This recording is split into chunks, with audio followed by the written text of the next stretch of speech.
ವಿಜಯನಗರ ವಿಧಾನಸಭಾ ಕ್ಷೇತ್ರದ KP Agrahara ward ಸಂಖ್ಯೆ 144 ಹಾಗೂ ವಿಜಯನಗರ ವಾರ್ಡ್ ಸಂಖ್ಯೆ 145ರಲ್ಲಿ ವಿವಿಧ ಅಭಿವೃದ್ಧಿ ಕಾಮಗಾರಿಗಳಿಗೆ ಜನಪ್ರಿಯ ಶಾಸಕರಾದ ಶ್ರೀ ಎಂ ಕೃಷ್ಣಪ್ಪರವರು ಆಗಮಿಸಿ ವಿವಿಧ ಕಾಮಗಾರಿಗಳಿಗೆ ಅವರು ಚಾಲನೆ ನೀಡಿದರು.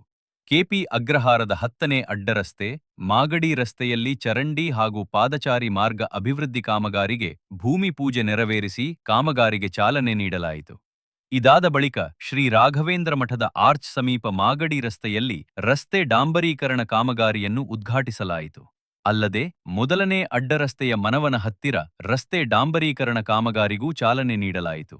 ಅದೇ ರೀತಿ ಕವಿತಾ ಗ್ಯಾಸ್ ಏಜೆನ್ಸಿ ಸಮೀಪ ಆರ್ಸಿಸಿ ಚರಂಡಿ ನಿರ್ಮಾಣ ಕಾಮಗಾರಿಗೂ ವಿಜಯನಗರ ವಿಧಾನಸಭಾ ಶಾಸಕರಾದ ಎಂ ಕೃಷ್ಣಪ್ಪ ಅವರು ಚಾಲನೆ ನೀಡಿ ಸಾರ್ವಜನಿಕರಿಗೆ ಉತ್ತಮ ಮೂಲಸೌಕರ್ಯ ಕಲ್ಪಿಸುವುದು ತಮ್ಮ ಪ್ರಮುಖ ಆದ್ಯತೆ ಎಂದು ತಿಳಿಸಿದರು.